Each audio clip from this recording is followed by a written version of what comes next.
उपमुख्यमंत्री सुनेत्रा पवारांनी मंत्रालयात जाऊन पदभार स्वीकारलाय। त्यांनी चैत्यभूमीला जाऊन डॉक्टर बाबासाहेब आंबेडकरांना अभिवादन केले आणि त्यानंतर त्यांनी सिद्धिविनायकाच्या चरणी सुनेत्रा पवार नतमस्तक झाल्यात। अतिशय धीर गंभीर वातावरणात त्यांनी कार्यभार स्वीकारलेला आहे। पाहूया। महाराष्ट्राच्या पहिल्या महिला उपमुख्यमंत्री म्हणून सुनेत्रा अजित पवार यांनी पदभार स्वीकारला। पदभार स्वीकारण्यापूर्वी सिद्धिविनायकाच्या चरणी सुनेत्रा पवार आज नतमस्तक झाल्या। त्यानंतर त्यांनी चैत्यभूमीला जाऊन डॉक्टर बाबासाहेब आंबेडकर यांना अभिवादन केलं। सुनेत्रा पवारांनी उपमुख्यमंत्री पदाची शपथ घेतल्यानंतर अजूनही पदभार स्वीकारला नव्हता।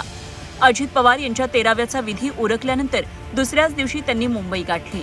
मंत्रालयात उपमुख्यमंत्री पदाची सूत्र स्वीकारताना सुनेत्रा पवार भावनिक झाल्या, तर पार्थ पवारांनाही अश्रू अनावर झाले होते। सुनेत्रा पवारांनी पदभार स्वीकारताना ट्विट करत आपल्या भावना व्यक्त केल्या। आज महाराष्ट्र राज्याच्या उपमुख्यमंत्री पदाची जबाबदारी स्वीकारत असताना विश्वासाची, कर्तव्याची आणि त्यागाची जाणीव सुद्धा आहे। माननीय अजितदादांनी आयुष्यभर महाराष्ट्राच्या जनतेसाठी झटत विकासाचा जो ध्यास घेतला तोच माझ्यासाठी मार्गदर्शक दीपस्तंभ आहे। दादांची कार्यशैली, निर्णय क्षमता आणि लोकांशी असलेले आत्मीय नाते हेच बळ घेऊन मी पुढील वाटचाल करणार आहे। त्यांच्या अपूर्ण स्वप्नांना पूर्णत्व देणं, शेतकरी, महिला, युवक आणि सर्वसामान्य नागरिकांच्या अपेक्षांना न्याय देणं हीच माझी प्राथमिकता असेल। दादांची जागा कोणीच घेऊ शकत नाही, पण त्यांच्या विचारांचा वारसा जपण्याचा आणि अधिक सक्षम महाराष्ट्र घडवण्याचा प्रामाणिक प्रयत्न मी नक्की करेन। या कठीण प्रसंगी जनतेनं दिलेले प्रेम, आधार आणि विश्वास हेच माझे सामर्थ्य आहे।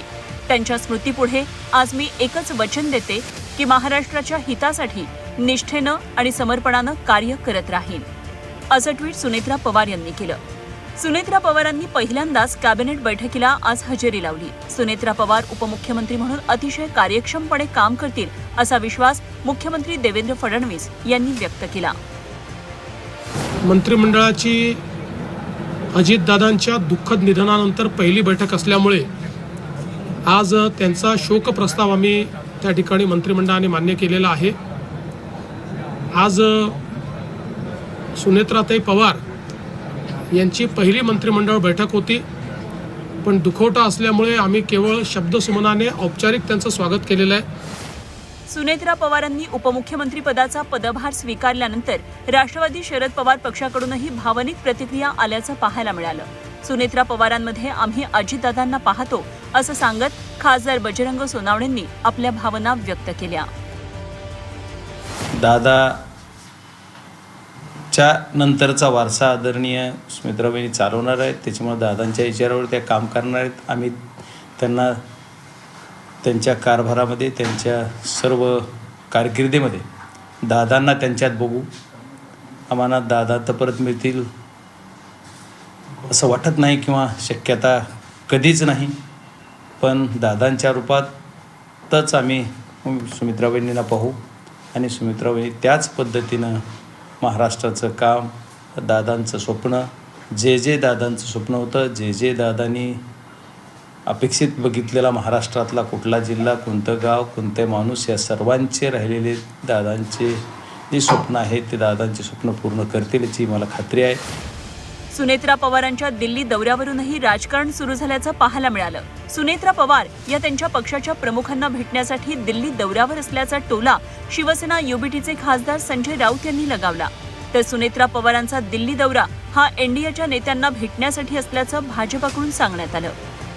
दिल्लीमध्ये त्यांना येऊन त्यांच्या पक्षाच्या जे प्रमुख नेते आहेत त्यांना भेटावंच लागेल। जरी राष्ट्रवादी काँग्रेस पक्ष याचं चिन्ह जरी वेगळं असलं, मूळ शरद पवारांचं चिन्ह त्यांच्याकडे आलेलं आहे आणि ते बेकायदेशीरपणे आलेलं आहे। जसं धनुष्यबाण आहे हे बेकायदेशीरपणे शिंदे गटाला गेलेलं आहे, त्याच्यामुळेच त्यांना सगळं जे काय यश मिळतं आहे सर्वत्र हा त्याचाही परिणाम आहे। दिल्लीत येऊन त्यांनाही राष्ट्रवादी काँग्रेसच्या सध्याच्या मूळ प्रमुखांना भेटावं लागेल। संजय राऊत हे सातत्यानं राहुल गांधींची दलाली करण्याचं काम करतात, राहुल गांधींची चाटुगिरी करण्याचं काम करतात। कशासाठी करतायत तर तुम्हाला खासदारकी मिळावी एवढ्याच आमिषापोटी सातत्यानं राहुल गांधींच्या चरणावर देऊन उबाटा गट अर्पण केला आहे। सुनेत्राताई पवार महाराष्ट्रातल्या सक्षम आणि खंबीर नेतृत्व आहेत। अजितदादानंतर पक्ष चालवण्यासाठी त्या सक्षम आहेत, त्या दिल्लीत जाऊन केंद्रीय मंत्र्यांची किंवा केंद्रीय नेत्यांची भेट घेत असतील तर संजय राऊत यांच्या पोटामध्ये दुखायचं कारण काय? रोज राहुल गांधींच्या दारात जाऊन उभं राहण्यापेक्षा महाराष्ट्रात स्वाभिमानानं राज्य करणं, स्वाभिमानानं उपमुख्यमंत्रीपद चालवणं हे सुनेत्राताई पवार करतायत. आणि एक सदिच्छा भेट म्हणून, कर्टसी भेट म्हणून जर का दिल्लीत गेलात तर संजय राऊत नाक मुरडायचं काही कारण नाही. तुम्ही ज्या पद्धतीनं दिल्लीचं लागूलचालन करतात, ज्या पद्धतीनं राहुल गांधींची गुलामगिरी करतायत, सोनिया गांधींची दलाली करतायत, त्याबद्दल आधी थोडा विचार करा. एकीकडे उपमुख्यमंत्रीपद सांभाळणं, अजितदादांच्या कार्यशैलीप्रमाणे काम करणं, त्याचवेळी पक्ष संघटनेकडे लक्ष देण्याचं शिवधनुष्य सुनेत्रा पवारांना पेलावं लागणार आहे. सीमा आढेसह ब्युरो रिपोर्ट, झी 24 तास, मुंबई.